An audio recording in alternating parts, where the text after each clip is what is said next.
आप देख रहे हैं प्रोग्राम दस्तक रेहान तारे के साथ। आज जिन स्टोरीज पर हम देंगे दस्तक उनमें शामिल है पीडीएम का जलसा, हुकूमत भी कमर बस्ता, ऑपोजिशन के पास क्या है रास्ता, मोदी का फाशिस्ट भारत अक़वाम आलम के लिए बड़ा खतरा, आलमी जरीदे के तहलका खेज इंकशाफात, पीपल्स पार्टी विफाक से नाला क्यों है, और तस्करा करेंगे कि एटीएम्स को कैसे फायदा पहुंचाया जाता है।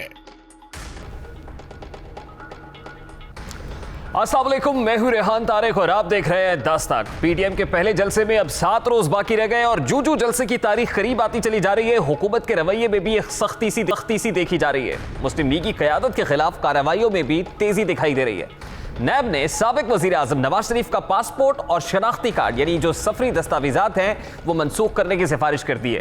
डीजी नैब रावलपिंडी की जानिब से वजारत दाखिला को एक खत इरसाल किया गया है और खत में तोशाखाना रेफरेंस का हवाला देते हुए कहा गया है कि नवाज शरीफ के वारंट गिरफ्तारी अदालत से जारी हो चुके हैं। खत में यह भी कहा गया है कि नवाज शरीफ के इश्तिहारी करार देने का अमल भी शुरू कर दिया गया है, लिहाजा नवाज शरीफ की सफरी दस्तावेजात को मनसूख किया जाए। खत में यह भी लिखा गया है कि नवाज शरीफ को वतन वापस लाने के लिए वजारत दाखिला इंटरपोल से राब्ता करे। दूसरी जानिब विफाकी काबीना का ऑपोजिशन लीडर शहबाज शरीफ के केस से मुताल्लिक एक अहम फैसला सामने आया है। काबीना ने शहबाज शरीफ के केस से जुड़े 10 अफराद के नाम एग्जिट कंट्रोल लिस्ट में डालने की मंजूरी दे दी है। विफाकी काबीना ने बजरिया सर्कुलेशन समरी की मंजूरी दी है और जिन 10 अफराद के नाम ईसीएल में डालने का फैसला किया गया है उनमें शहबाज शरीफ की अहलिया और 2 बेटियां भी शामिल हैं। शहबाज शरीफ की अहलिया और 2 बेटियों के अलावा ऑपोजिशन लीडर से लेन देन रखने वाले 7 अफराद के नाम भी एग्जिट कंट्रोल लिस्ट में डालने की मंजूरी दी गई है, जबकि शहबाज शरीफ का नाम पहले ही ईसीएल में डाला जा चुका है। उधर आज हुकूमत ने नवाज शरीफ की बजरिया इश्तिहार तलबी के लिए मतलूबा रकम अदालत में जमा करा दी है, जबकि दूसरी जानिब वजीर आजम इमरान खान ने इंसाफ लॉयर्स फोरम के ज़रिए एहतमाम मुनक्किदा सेमिनार से धुआंधार खिताब किया है। उन्होंने अपने खिताब में ऑपोजिशन जमातों को मुतनब्बे करते हुए कहा कि जितने मर्जी जलसे कर लो, कानून तोड़ा तो जेल जाओगे। इस बार वीआईपी जेल नहीं, आम कैदियों वाली जेल होगी और सारे बेरोजगार सियासतदान इकट्ठे हो गए हैं। ये कानून की बालादस्ती नहीं मानते, इसलिए इकट्ठे हुए हैं। वजीर आजम का कहना था कि ये समझ रहे पर निकलकर इमरान खान को ब्लैकमेल कर लेंगे, ये 2 साल भी जलसे कर ले तो हमारा एक जलसा इनसे ज्यादा था। वजीर आजम क्या कह रहे थे, सबसे पहले उसकी एक झलक आपको दिखा दूं। मैं उनको भी पैगाम देना चाहता हूं कि आपने जो मर्जी करना है, जितने मर्जी जलसे करने हैं, जिधर आपने कानून तोड़ा, मैं आपको आज वाजे कर रहा हूं कि मैं सीधा आप जेल में जाएंगे और वो जेल में नहीं, अब वीआईपी जेल में नहीं जाएंगे, अब जाएंगे जिधर आम बेचारा गरीब आदमी, गरीब जिधर मुजरिम जाता है। अब वजीर आजम ऑपोजिशन को वाज़े अल्फाज में जलसों से खबरदार कर रहे हैं, लेकिन सवाल तो यह भी पैदा होता है कि क्या हुकूमत ऑपोजिशन से तसादुम की जानिब बढ़ रही है? अगर ऑपोजिशन के जलसों पर किसी भी किस्म की कार्रवाई की जाती है तो फिर पीडीएम का मुमकिन रद्द-ए-अमल क्या होगा? उनके पास कौन सा ऑप्शन, कौन सा रास्ता रह जाएगा? क्या इत्तेहादी जमातें मुश्तरका इस्तीफों की जानिब जाएंगी? क्या हुकूमती कार्रवाइयों के बाद ऑपोजिशन के बयानिए में शिद्दत आएगी? क्या आम आदमी ऑपोजिशन की इस तहरीक का हिस्सा बनने के लिए तैयार है? इन तमाम तर सवालात का जवाब लेने की कोशिश करेंगे। इस वक्त पाकिस्तान मुस्लिम लीग नून के मोहसिन शाहनवाज राजा हमारे साथ मौजूद है। बहुत बहुत शुक्रिया राजा साहब आपके वक्त के लिए। आज खान साहब ने इंसाफ लॉयर्स फोरम से खिताब किया है। खिताब तो वकला से कर रहे थे, लेकिन पैगाम आपको दे रहे हैं कि जितने मर्जी जलसे कर ले, हम कानून तोड़ेंगे तो जेलों में डालेंगे और जेलें भी वीआईपी नहीं होंगी, बल्कि उन जेलों में डालेंगे जहां पे गरीब गुरबा जाते हैं। सर तैयार है राजा साहब? देखिए, पहली तो बात यह है कि जिनको आप लॉयर फोरम कह रहे हैं, वो लॉयर फोरम जिनसे वो ख़िताब कर रहे हैं ये हैं लॉ ऑफिसर। ये वो लोग हैं जो अदालतों में इनके साथ काम कर रहे हैं, इनके नुमाइंदों की हैसियत से, हुकूमत के वकीलों की हैसियत से पेश होते हैं। लॉयर्स फोरम में तो खान साहब बड़े गैर मकबूल हैं और इनको लोग जानते ही इस तरह से हैं कि ये सिलेक्टेड हैं और ख़ान साहब को वहाँ पे किसी किस्म की वकला में तो पजीराई हासिल नहीं है। इन्होंने जो भी इलेक्शन लड़ा, चाहे फ़रोग नसीम के दफातर में लोगों को बुला के कहा गया कि वोट दें इनके नुमाइंदों को, इनके उम्मीदवारों को, लेकिन सब के सब इलेक्शन आ रहे। तो वहाँ पे तो बस एक लोगों को इकट्ठा किया हुआ था जो लॉयर फोरम, मैं समझता हूँ कि वकला का तो वो है नहीं, लेकिन बस बैठा दिए आधों के। तो आप चेक भी करिएगा, पता नहीं उनका पैगाम भी वकला के लिए नहीं था, पैगाम उन्होंने आपको दिया है। बस वो बात सुने, जो पैगाम वो हमें दे रहे हैं, ये देने की कोशिश कर रहे हैं खान साहब। खान साहब ये मत भूलें कि खान साहब से तो एक दिन नहीं जेल बर्दाश्त की जाती। और जो खान साहब को जब जेल जाना पड़ेगा तो इनकी चीखें 7वें आसमान पे जाएंगी। लेकिन हम ये चाहते हैं कि ये बिल्कुल जेलों में डालें, ताकि इनको पता लगे कि जेलों में जब लोगों को डाला जाता है तो फिर जेलों में जाना भी पड़ता है। जितना जुल्म करेंगे कल उतना बर्दाश्त भी करना पड़ेगा। राय साहब, काम तो वैसे मुश्किल लग रहा है जो पाकिस्तान मुस्लिम लीग नून करने जा रही है, ऑपोजिशन करने जा रही है, और कल भी मुशावरती इजलास में भी हल्फे वफादारी तो लिया गया है पार्लियामेंटेरियन से भी। आपको लगता है कि ये मुश्किल काम करने के लिए अवाम भी पाकिस्तान मुस्लिम लीग नून के साथ निकलेगी? क्योंकि गैलप सर्वे में देखा गया है कि अवाम महंगाई से तो परेशान है, लेकिन जो बयानिया नून लीग लेकर निकली है शायद वो बयानिया इतना मकबूल नहीं है पब्लिक के अंदर। देखिए 47% अवाम महंगाई से परेशान है जी। और हम समझते हैं ये जो नलायक वज़ीर आज़म मुसल्लत किया गया इस मुल्क के ऊपर, ये वज़ीर आज़म बुनियाद है तमाम नलायकियों की, और इस मुल्क की जितनी भी बदअनवानियाँ हैं, बद इंतज़ामी है, ये मिस गवर्नेंस है, इसकी रिस्पॉन्सिबिलिटी जो है इस जमात पे जाती है। बिकॉज़ जो जमात आप समझ लें एक प्रोसेस के मुताबिक आती है, वही जमातें जो होती हैं वो हुकूमतें सही चला सकती हैं। ये कभी वज़रा के ज़रिए अपने जो वज़रा कभी कौमी असम्बली में से लेते हैं, कभी सेनेट से लेते हैं।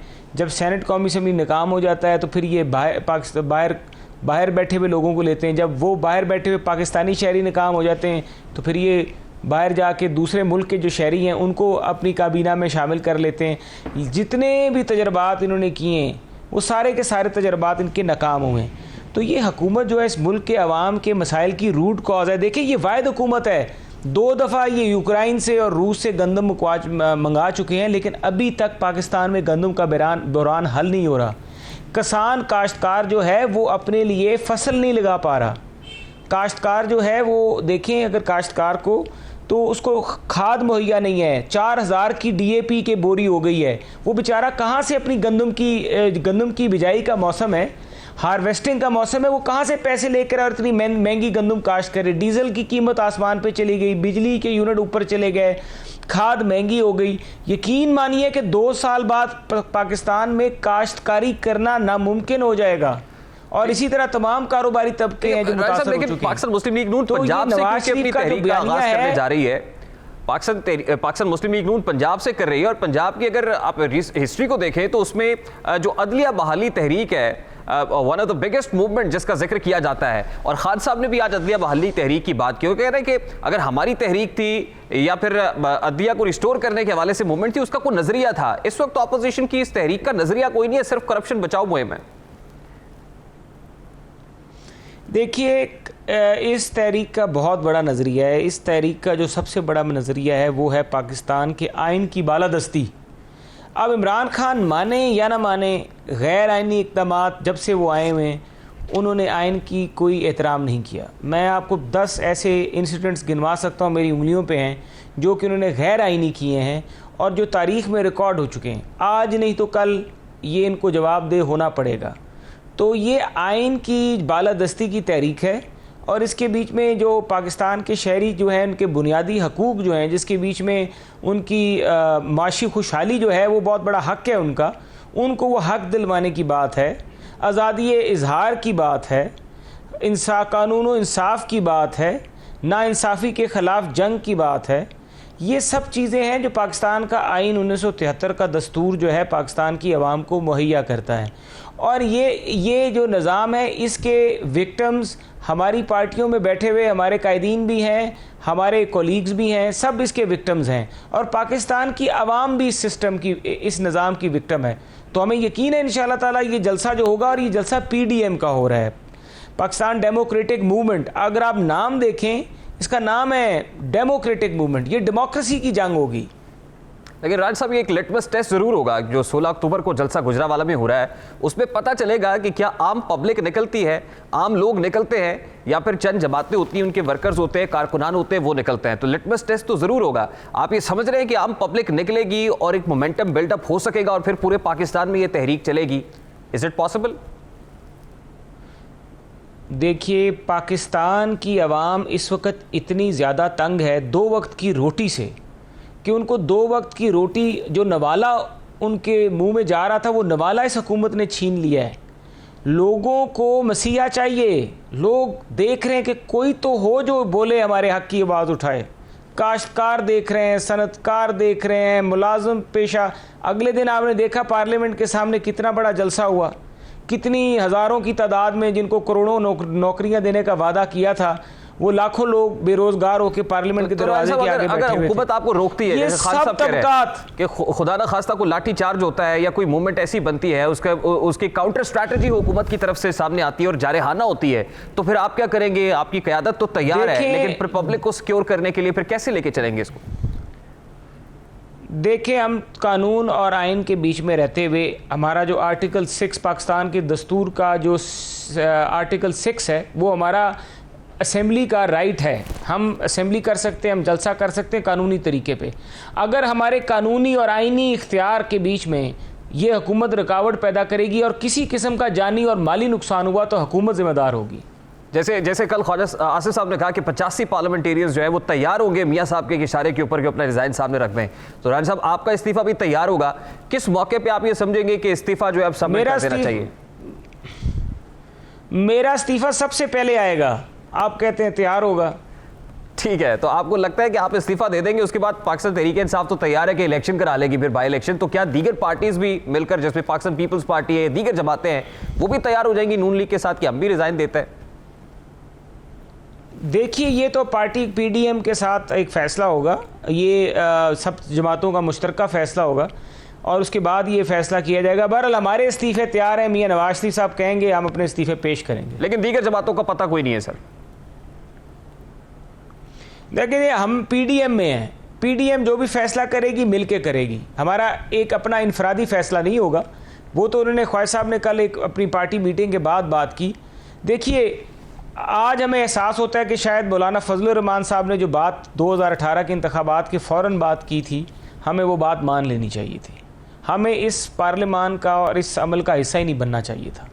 हमें जाके बिल्कुल उस वक़्त इस इलेक्शन का बायकॉट करना चाहिए था, इस नतीजे का बायकॉट करना चाहिए था और एक एक फैक्ट फाइंडिंग कमीशन कायम करना चाहिए था जो कि पूरे 2018 के election, pre election, election day और पोस्ट इलेक्शन कंसोलिडेशन के प्रोसेस तक पूरी चीज़ों के ऊपर एक फैक्ट फाइंडिंग रिपोर्ट जारी करता, जो कि बताता कि कहाँ कहाँ पे किस किस तरह से धांधली हुई है और किस किस तरह से जीते हुए लोगों को इलेक्शन हरवाए गए हैं। तो ये सारी सूरत हाल जो है ये बिल्कुल हमें करनी चाहिए थी, लेकिन अब देर आमद दुरुस्त आमद वाली बात है और जो है तंग आमद बजंग आमद वो वाली बात है। तो हमने तो बड़ी कोशिश की कि माशी जी देखिए, आप एक लीगल एक्सपर्ट भी है, एक और मामला है जिसके ऊपर आपका लीगल ओपिनियन भी बड़ा इंपॉर्टेंट होगा। एक तो साबिक वज़ीर आज़म की तकारीर और जो बयानात है वो नशर करने पर पाबंदी तो है ही, लेकिन उसके साथ साथ नायब ने एक दरख्वास्त दी है वजारत दाखिला को, जिसमें उन्होंने कहा है कि सफरी दस्तावेज़ात जो हैं वो मियाँ साहब की मनसूख की जाए। तो कानूनी एतबार से आप इस मामले को कैसे देखते हैं?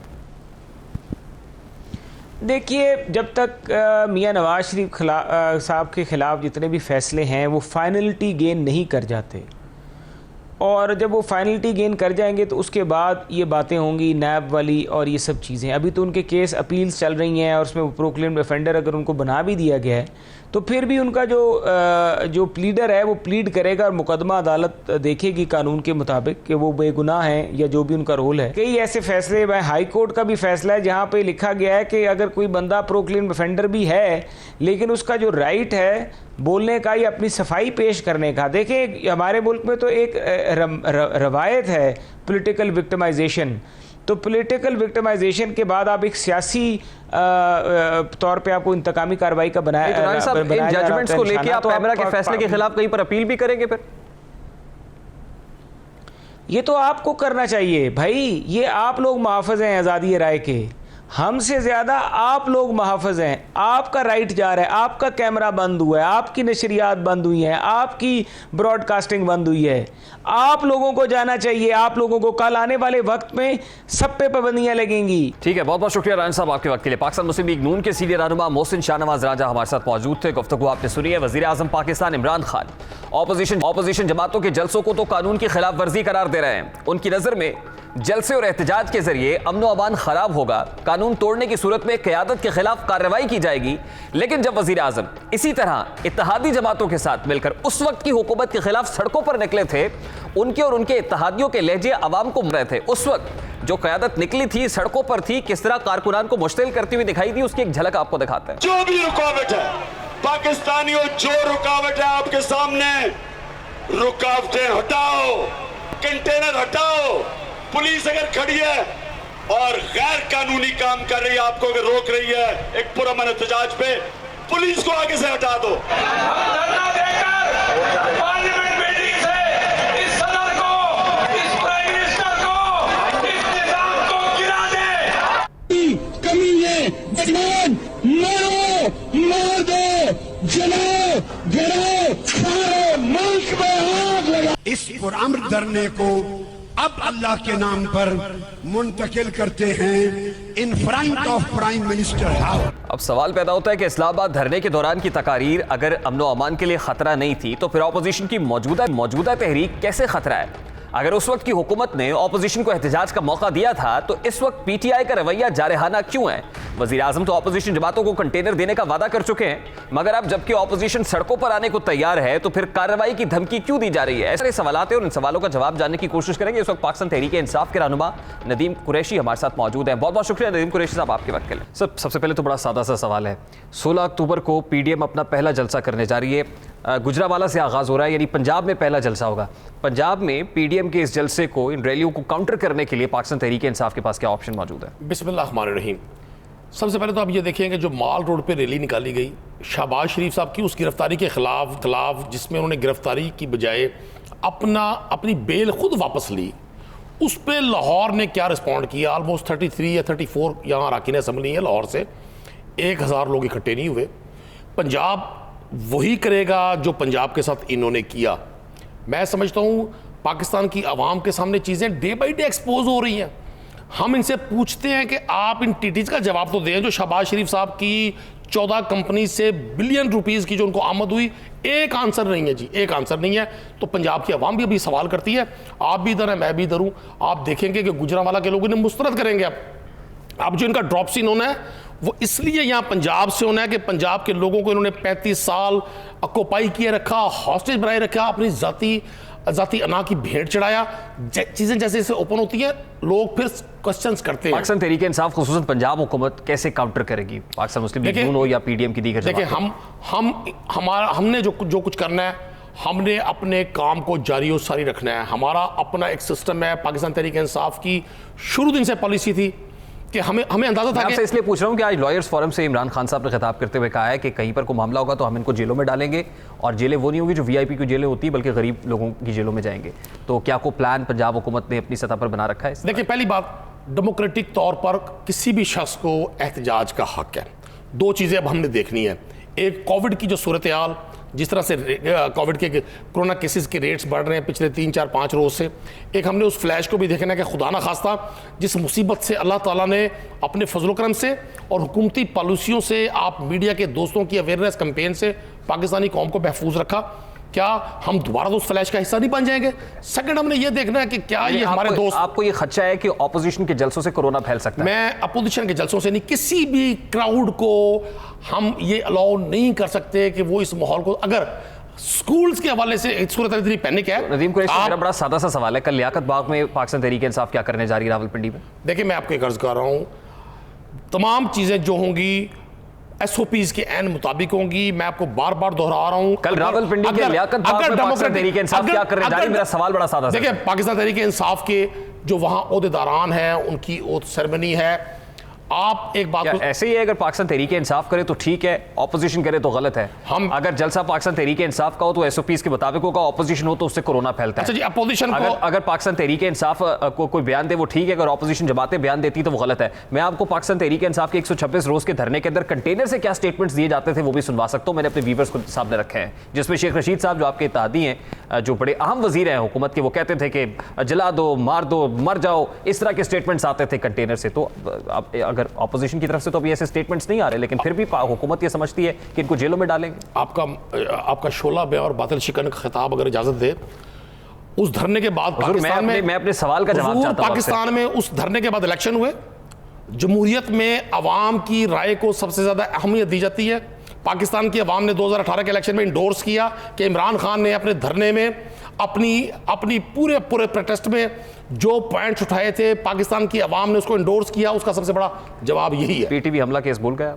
देखिए, जब क्राउड इकट्ठा होता है, जहां क्राउड पार्लियामेंट के ऊपर कपड़े टांगने वाला स्टेटमेंट भूल गए। आप सज्जाद अली कंटेनर पे खड़े होके आप सज्जाद अली बिल फाड़ने वाला, सिविल नाफरमानी पे उकसाने वाला बयान भूल गए। आप सज्जाद अली शाह साहब की सुप्रीम कोर्ट पे ड्यूरिंग कोर्ट जो हमला हुआ था उसको भूल गए। देखिए, आप उन तमाम चीजों को भूल गए जो पाकिस्तान की डेमोक्रेसी के लबादे में, पाकिस्तान में जो ये एक जमाती जमहूरियत और एक जमाती डिक्टेटरशिप राइज करने की कोशिश की गई। ठीक है, बहुत बहुत शुक्रिया नदीम कुरैशी साहब आपके वक्त के लिए। पाकिस्तान तहरीक इंसाफ के रहनुमा नदीम कुरैशी हमारे साथ मौजूद थे। गुफ्तगू आपने सुनी। यहाँ एक ब्रेक लेंगे और ब्रेक के बाद जब वापस आएंगे तो फिर बात करेंगे कि भारत का फैशिस्ट चेहरा कैसे बेनकाब हुआ है। इस मामले को उठाएंगे इस ब्रेक के बाद हमारे साथ।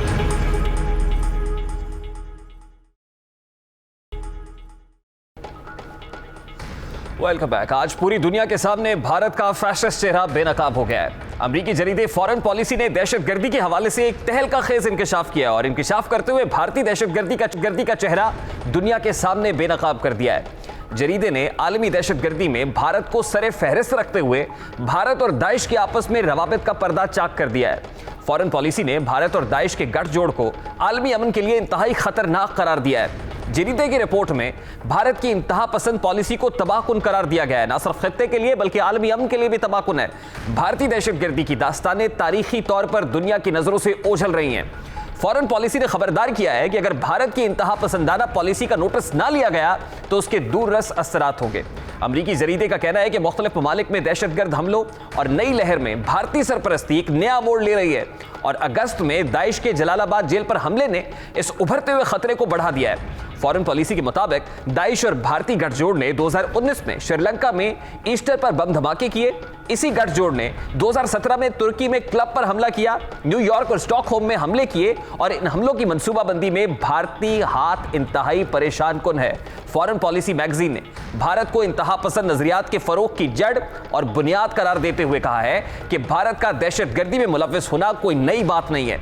भारत के दहशतगर्द ग्रुप्स की सरपरस्ती के वाज़ेह सबूत मौजूद हैं। जरीदे ने यह इंकशाफ भी किया है कि पहले भारत सिर्फ खित्ते में दहशतगर्द कार्रवाइयों में मुलव्विस रहा है, अब यह बढ़ रहा है। इसे ना रोका गया तो यह इलाकाई और बैनुल-अक़वामी अमन के लिए इंतहाई खतरनाक और मोहलिक होगा। पाकिस्तान ने मुतअद्दिद बार भारत के हवाले से अक़वाम आलम को खबरदार किया है, मगर अब खुद बैनुल-अक़वामी जरीदे भारत के हवाले से खदशात का इजहार कर रहे हैं। सवाल तो यह उठता है कि क्या अब दुनिया भारत के असल चेहरे को पहचान पाएगी? क्या बैनुल-अक़वामी ताकतें फैशिस्ट भारत के खिलाफ तादीबी कार्रवाई की जानिब बढ़ेंगी? क्या भारत दाइश को पाकिस्तान के खिलाफ इस्तेमाल करता रहा है? क्या पाकिस्तान को भारत के खिलाफ FATF में नहीं जाना चाहिए? इन तमाम तर सवालात का जवाब जानेंगे। इस वक्त हमारे साथ है सीनियर तज्जियाकार lieutenant general retired Amjad Shoaib sahab. बहुत बहुत शुक्रिया अमजद शुएब साहब आपके वक्त के लिए। सर, अमरीकी जरीदे फॉरेन पॉलिसी ने सेकुलर भारत के चेहरे से यूं कहिए कि नकाब उतार दिया है और जो इंकशाफात अमरीकी जरीदे के अंदर किए गए हैं, क्या उसके बाद भी कोई शक और शुबा रह जाता है कि खित्ते के अंदर अगर कोई दहशतगर्द अंसर मौजूद है या इस तरह की कार्रवाइयों में मुलव्विस है तो वो कोई और नहीं बल्कि खुद भारत है? बिस्मिल्लाहिर्रहमानिर्रहीम। देखिए, हमें तो पहले भी कोई शक नहीं था। आम आदमी के इससे भी अगर पूछने तो कलभूषण तो था ना यहाँ पे, जिसकी वजह से हमें पता था कि ये टेररिज्म करवाते हैं। लेकिन इसके अलावा भी बहुत कुछ पता था। अफगानिस्तान पे हमसे दूर नहीं है, हमें अफगानिस्तान के अंदर की बहुत सारी इत्तला होती है और ये अमेरिका को भी पूरा पता था, इसलिए कि अमेरिका के नाक के नीचे सब कुछ हो रहा था। अमेरिका, उसके रिसोर्सेज, नेटो के रिसोर्सेज, कोई सोच सकता है कि उनको पता ना हो? तो ये सब पता था, लेकिन अमेरिकन भी इस चीज में बिल्कुल वो आप कह लीजिए कि आंखें बंद रखते थे और भारत को एक खुली छिट्टी थी।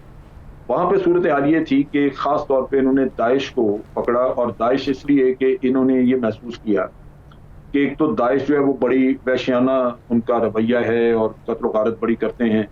दूसरा ये है कि उनका एक पहलू है फिरकावारियत का।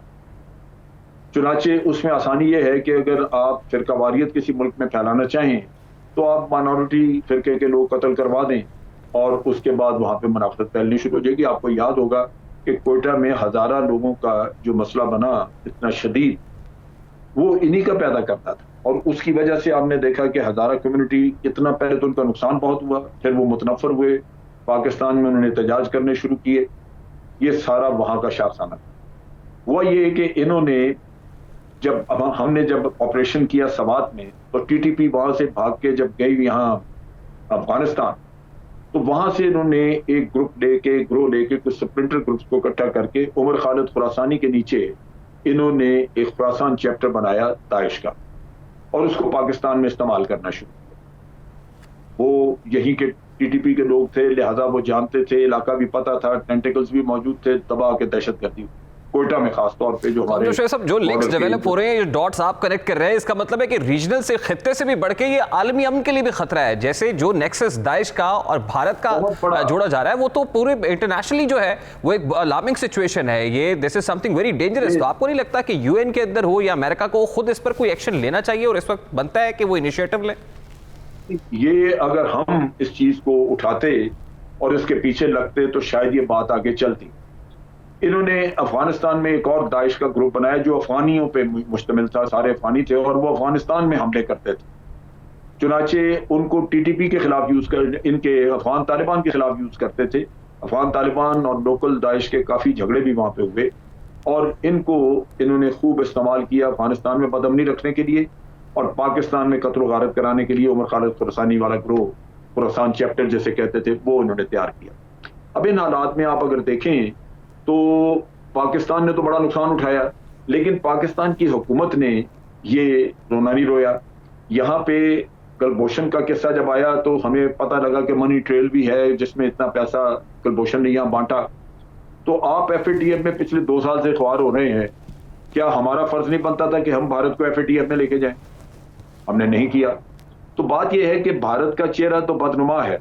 आज श्रीलंका जैसा छोटा मुल्क वो उठ के उनका मिनिस्टर उनको कह रहा है कि जनाब हम तामिलों को, आप हमें नसीहत कर रहे हैं कि तामिलों को अपनी हुकूमत में जगह दें, हम नहीं देंगे, ये टेररिस्ट है। यानी आप ये कह रहे हैं कि हमें मुल्क की सतह पर जो लॉबी करनी चाहिए थी इंटरनेशनली, वो लॉबी करने में हम नाकाम रहे हैं। और जो कश्मीर की, मकबूजा कश्मीर की मुतनाज़ हैसियत को जो भारत ने चेंज किया है और आर्टिकल 370 को रिवॉक करने वाला मामला है, इस तमाम तर मामले के बाद, इस जरीदे में उठने वाले इंकशाफात के बाद, आपको लगता है कि वो भी रिवर्ट होना चाहिए और कैसे हो सकता है? उसके लिए हमें क्या रूट लेना चाहिए अमजद शुएब साहब? देखिए, बात यह है कि वो भी एक रियासती दहशतगर्दी है जो वहां हो रही है। ये हुकूमत जो PTI की है, इस हुकूमत के आने के बाद पहली दफा किसी ने भारत का नाम लेना शुरू किया। पुलवामा का वाकया हुआ तो उन्होंने कहा जी कि भारत ने खुद कराया। जो पहले पठानकोट भी उन्होंने इसी तरह किया था, लेकिन मियां साहब ने हमारे खिलाफ आके तो FIR दर्ज करा दी गुजरांवाला में और फिर यहाँ तहकीकात खोल दी। ये वो गलतियां हैं जो हमारी हुकूमत करती रही। फिर इसी तरह इस हुकूमत ने जब हमला हुआ कराची में स्टॉक एक्सचेंज के बिल्डिंग पे, तो बड़ा बरमलाव के प्राइम मिनिस्टर ने कहा कि ये भारत ने कराया है। इसके अलावा कुलभूषण का किस्सा ले लें या हमारे यूनाइटेड नेशन में भी जो हमारे हैं वहां पे मुनीर अकरम साहब, उन्होंने भी ये भारत का कहा कि जी सारा जड़ जो है दहशतगर्दी की ये मुल्क। लेकिन ये कि यहाँ पे भारत को खासी हमायत हासिल थी अमरीका की। हमने उन 4 लोगों के नाम दिए जिनको हम चाहते थे कि दहशतगर्द डिक्लेयर किया जाए। वो भारतीय 4 थे जो अफगानिस्तान से ऑपरेट कर रहे थे, रॉक एजेंट थे, और उनमें से एक वो था जिसने 2 बहुत बड़े बड़े हमले करवाए थे। उसमें एक APS का था, आर्मी पब्लिक स्कूल, और एक उसी ने जो हमला करवाया था, जो वोकरा मारे गए थे, आपको याद होगा बलूचिस्तान में कोयटा में एक बहुत बड़ा हमला हुआ था। और ये बहुत सारी कत्ल गारत उस जमाने में कराई। ये 4 लोग थे जिनको हम चाहते थे। लेकिन शुएब साहब, जो मकबूजा कश्मीर की मुतनाज़ हैसियत को बदलना है या जो इलीगल एनेक्सेशन है उसको रिवर्ट करने के लिए वो नताइज मुरतब नहीं हो सके। जो कोशिशें और काविशें आप गिनवा रहे हैं इंटरनेशनल फोरम के ऊपर, लेकिन उसके रिजल्ट्स भी तो दिखाई देने चाहिए हैं। वो रिजल्ट सामने नहीं आ रहे। पर UN के अंदर भारत की मुस्तकिल मंदूब के हवाले से जो हैसियत है वो भी एक्सेप्ट कर ली जाती है। तो यहाँ पर भी एक क्रिटिसिज्म तो है पाकिस्तान तहरीक इंसाफ हुकूमत के ऊपर। देखिए, ये तो एक अलमिया है। कश्मीर का अगर मामला आप ये कहें कि जो पिछली गवर्नमेंट से कुछ बेहतर है तो वो है, लेकिन कश्मीर के मामले में जो करना चाहिए था वो इस गवर्नमेंट ने भी नहीं किया। हमें जरूरत थी एक कैंपेन लॉन्च करने की, बहुत बड़ी एक कैंपेन, क्योंकि आप देखते हैं कि भारत भी तो अपनी सफारतकारी कर रहा है, आपने उसको भी काउंटर करना है। अब कश्मीर के मामले में बावजूद इसके कि हमारी कैंपेन उतनी नहीं थी, यूनाइटेड नेशन की जो ह्यूमन राइट्स वॉच डॉग है उसने उसके ऊपर रिपोर्ट मुरतब की, हमने उसका भी पूरा फायदा नहीं उठाया। तो ये हमारी कमजोरी तो है, बिल्कुल इसमें कोई शक नहीं है। दुनिया क्या करती है, वो भारत का साथ देती है नहीं देती, हमें ये देखना है कि हमने काम पूरा किया या नहीं, हमारी जो जिम्मेदारी थी वो हमने निभाई या नहीं। तो वो डेफिनेटली हमने नहीं निभाई। ठीक है, बहुत बहुत शुक्रिया आपके वक्त के लिए। Lieutenant general retired Amjad Shoaib साहब हमारे साथ मौजूद थे। गुफ्तगू आपने सुनी। यहाँ एक ब्रेक लेंगे और ब्रेक के बाद जब वापस आएंगे तो फिर बात करेंगे कि जजीरों की सियासत में अवाम क्यों डूब रही है। इस मामले को उठाएंगे इस ब्रेक के बाद। हमारे साथ रहिए।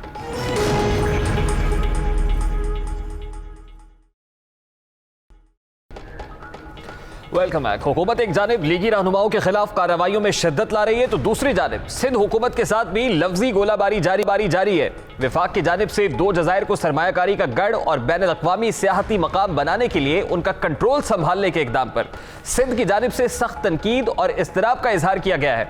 चुनांचे वज़ीर आज़म इमरान खान ने गवर्नर सिंध इमरान इस्माइल को हिदायत की है कि सूबाई हुकूमत से मुशावरत करके मंसूबे के हवाले से मामलात का हल निकाला जाए। लेकिन दूसरी जानिब चेयरमैन पाकिस्तान पीपल्स पार्टी बिलावल भुट्टो जरदारी ने किसी भी तरह की बात मानने से साफ इनकार कर दिया है। उनका यह कहना था कि वफाक ने सिंध पर हमला किया और ऑर्डिनेंस के जरिए जजीरों पर कब्जा करने की कोशिश की, जिसकी हम भरपूर मजम्मत करते हैं। इस किस्म की बचकाना हरकत से कितना नुकसान होगा इसका अंदाजा शायद किसी को नहीं है। इस ऑर्डिनेंस को फौरी तौर पर वापस लिया जाए। भुट्टो जरदारी ने यह मुतालबा वफाक से कर डाला है। वो क्या कह रहे थे अपनी प्रेस कॉन्फ्रेंस में, उसकी एक झलक आपको दिखाते हैं। एक प्रेसिडेंशियल ऑर्डिनेंस के तहत रात के अंधेरों में मेरे सूबे पे या बलूचिस्तान और सिंध के जो आइलैंड्स हैं उन पे कब्जा करने की कोशिश करें, इसका सख्त मज़ाहमत हम करते हैं, रिजेक्ट करते हैं, मुतालबा करते हैं कि ये गैर आईनी ऑर्डिनेंस वापस लो।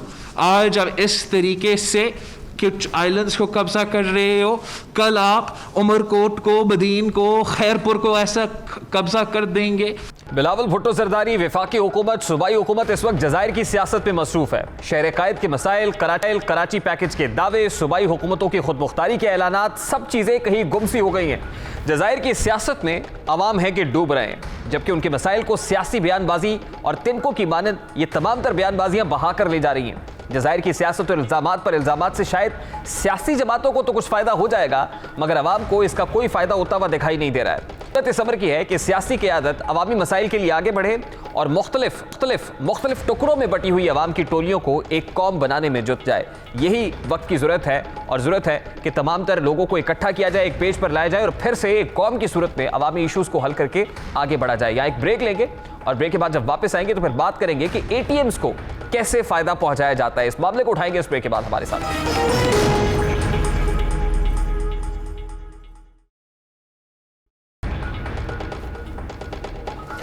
Welcome back. जनवरी 2019 में कौमी एयरलाइंस के CEO की तकर्री के लिए एक इश्तिहार जारी किया गया। इस इश्तिहार में अहलियत का मयार, तालीबी काबिलियत, तजुर्बा और दीगर शराइत से यूँ महसूस हो रहा था कि किसी एक फ़र्द को नवाजने के लिए इश्तिहार जारी किया गया है। बादअज़ा 2 अप्रैल 2019 को अरशद मलिक को कौमी एयरलाइंस का चीफ एग्जीक्यूटिव ऑफिसर मुकर्रर किया गया। इश्तिहार और अरशद मलिक की तकर्री के मामला जब ये अदालत में पहुंचा, अदालत ने उन्हें 2 ऑप्शंस दिए। उनसे कहा गया कि वो पाक फ़ज़ाइया या फिर PIA किसी एक ओहदे का इंतखाब करें। उन्होंने कौमी एयरलाइन की सरबराही को तरजीह दी। इस तरजीह के पीछे दर हकीकत वो मराद थी जो उन्हें एयरफोर्स में मैसर नहीं थी। अगस्त 2020 में एक नोटिफिकेशन के जरिए उनके लिए खुसूसी पैकेज का ऐलान किया गया। इस पैकेज के मुताबिक, इसकी तफसीलात आपके सामने रखते हैं, CEO की बुनियादी तनख्वाह 9,70,220 रुपये होगी। उन्हें घर के किराए की मद में 2,33,242 रुपये अदा किए जाएंगे। CEO को यूटिलिटी बिल्स की मद में 1,86,538 रुपये अदा होंगे। अब यही नहीं बल्कि CEO को असाइनमेंट अलाउंस 2,60,000 जबकि फ्यूल अलाउंस 50,000 दिए जाएंगे। सरकारी नोटिफिकेशन के मुताबिक CEO अरशद मलिक को एंटरटेनमेंट की मद में 1 लाख रुपए PIA के बजट से माहाना अदा किए जाएंगे। इस तरह कौमी एयरलाइन के CEO की कुल तनख्वाह 18 लाख से ज़ायद बनती है। अब यही नहीं बल्कि 2000 सीसी और 1800 सीसी की 2 गाड़ियां भी PIA की जानिब से दी जाएंगी। इसी तरह उन्हें मेडिकल, TADA और छुट्टियों के अलाउंसेस अलग से अदा किए जाएंगे, जबकि साल के अख्ताम पर एक तनख्वाह इजाफी दी जाएगी।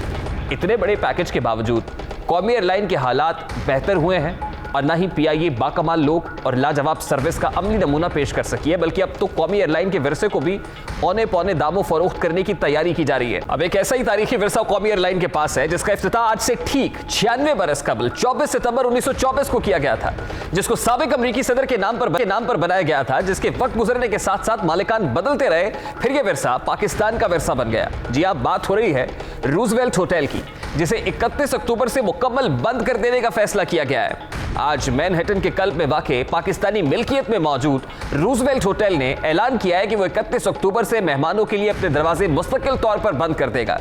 हैरानकुन तौर पर जब माजी में होटल की निजकारी की बात हुई तो ऑपोजिशन जमातों और आवाम की जानिब से इस खदशे का इजहार किया गया था कि होटल को चंद मखसूस अफराद को नवाजने के लिए बेचा जा रहा है। लेकिन इक्तसादी राब्ता कमेटी ने 2 सितंबर के इजलास में होटल रूजवेल्ट के माशी बहरान पर काबू पाने के लिए फंड्स की मंजूरी दी थी, जबकि इससे कबल काबीना की निजकारी कमेटी का कहना था कि होटल को फरोख्त नहीं किया जाएगा और इसे थर्ड पार्टी के जरिए ज्वाइंट वेंचर से चलाया जाएगा, इसका जेवी होगा। अब जबकि होटल की वेबसाइट पर इस बात का ऐलान कर दिया गया कि होटल को मुकम्मल तौर पर बंद कर दिया जाएगा, तो एक बार फिर ऑपोजिशन रहनुमा सवाल उठा रहे हैं। ऑपोजिशन इल्जाम आयद कर रही है कि होटल को एटीएम्स को नवाजने के लिए फरोख्त किया जा रहा है। ऑपोजिशन के मुताबिक रूजवेल्ट को जानबूझकर डुबोया गया है ताकि अरबों डॉलर मालियत की जगह को औने पौने फरोख्त किया जाए। ऐसे इल्जामात माजी में मुख्तलिफ मामलात पर भी सामने आए हैं। हुकूमत ने चीनी बहरान भी अपने एटीएम्स को नवाजने के लिए पैदा किया। मार्केट से चीनी गायब हुई, बादशाह दरामद की इजाजत देकर चीनी की कीमतें महंगी हो गई, जिसके बायस चंद अफराद को फायदा हासिल हुआ। इसी तरह गंदुम बहरान पैदा हुआ, मार्केट में गंदुम तलाश करने के बावजूद नहीं मिली, बादशाह दरामद की इजाजत दी गई, लेकिन साथ ही गंदुम की कीमत का बढ़ जाना अवाम को अरबों रुपए का बोझ बर्दाश्त करना पड़ा और यह रकम भी चंद मखसूस अफराद की जेबों में गई। मार्केट से अद्वियात गायब हुई, फिर अचानक ये अद्वियात की कीमतें बढ़ा दी गई और कहा गया कि अद्वियात की कीमतें इसलिए बढ़ाई हैं ताकि दस्तयाबी को यकीनी बनाया जाए। मगर आज तक इस सवाल का जवाब नहीं मिल सका कि अद्वियात की कीमतों में इजाफे से किसको कितना फायदा हुआ और फायदा उठाने वाले अफराद में से कितने लोग हुकूमत के ज्यादा करीब हैं। अब भी तासुर यह है, खदशा यह है कि रूजवेल्ट होटल PIA का एक असासा है, इसको बंद कर देना असल में चंद खास लोगों को नवाजने के लिए किया जा रहा है, जिसको ऑपोजिशन ये कहती है कि इसका फायदा ATMs को होगा। ये ATMs कौन होगी ये तलाश करना बाकी है। ये तो था आज का दस्तक। आपसे मुलाकात होगी इंशाल्लाह अगले हफ्ते। तरक्की का ख्याल। अल्लाह हाफ़िज़।